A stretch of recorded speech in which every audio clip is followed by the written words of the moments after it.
Je suis Thierry Laurence, fondateur et vice-président de l'agence Optimus. Bonjour, je suis Laurence Lebray, responsable du département communication, collecte et réseau bénévole de l'association Partage.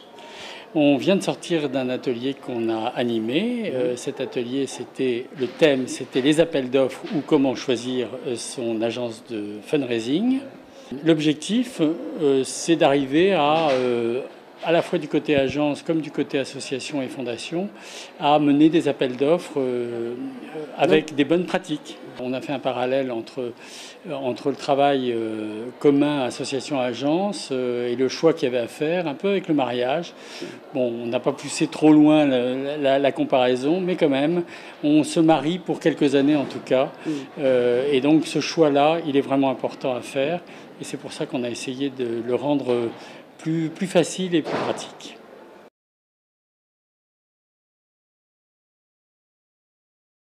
Avant de se lancer dans un appel d'offres, on va se poser ce qu'on a appelé les bonnes questions. Bien sûr, rien n'est figé.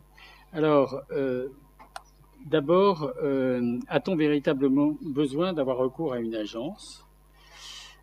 Pourquoi faire ? Pour combien de temps ? Problème des moyens. Et attention, tout ne s'externalise pas. Je crois qu'il est humble de dire qu'une agence est un bon partenaire si elle a en face d'elle une association avec des responsables qui portent le projet et la mission de l'association et qui vont, comme sur un cours de tennis, renvoyer un certain nombre de choses. Si les balles partent dans le vide, on n'arrivera pas à grand-chose. Donc il faut vraiment un partenariat important. A-t-on vraiment besoin de passer par une procédure d'appel d'offres ? On peut se contenter de contacts directs. Est-ce avant tout une problématique de prix ? C'est des vraies questions dont on n'a pas forcément les réponses. Tout dépend un peu de la taille de l'association. Quand on dit se contenter de contacts directs, oui, mais on peut se reprocher après coup d'avoir fait un choix sans avoir eu le choix.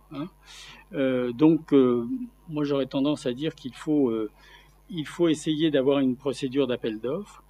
Alors après, on verra que dans la procédure elle-même, il faut peut-être à la fois être très rigoureux, mais pas forcément lancer une usine à gaz. Et là encore, tout dépend de la taille de l'association et des moyens de l'association. Quand je dis moyens, c'est essentiellement humain. Et puis bien sûr, moyens financiers, parce que qui dit lancement ou prolongation d'une politique de collecte de fonds nécessite des moyens, bien évidemment.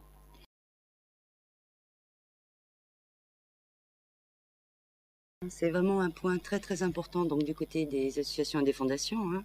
C'est bien se mettre d'accord en interne avant, bien sûr, d'envoyer le brief, tout ce qui est à la fois la gouvernance, les collaborateurs, et bien insister sur le fait des règles et que la consultation doit être loyale, transparente et professionnelle. Et ça vous paraît, là on en parle aujourd'hui, à un moment donné quand vous serez dans l'appel d'offres, vous repenserez transparente, loyale, professionnelle. Donc à vous d'être bien ferme en tout cas, et de bien mener ça pour bien délimiter déjà en interne les règles et les process.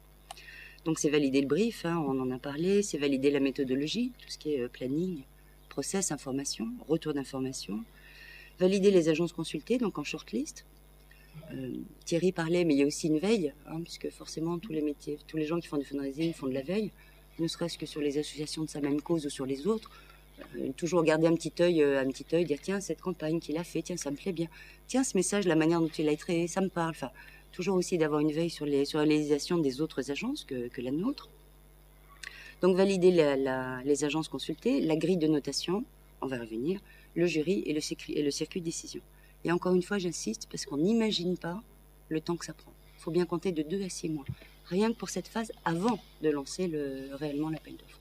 Il y a toute cette phase en amont qui est vraiment très, très importante.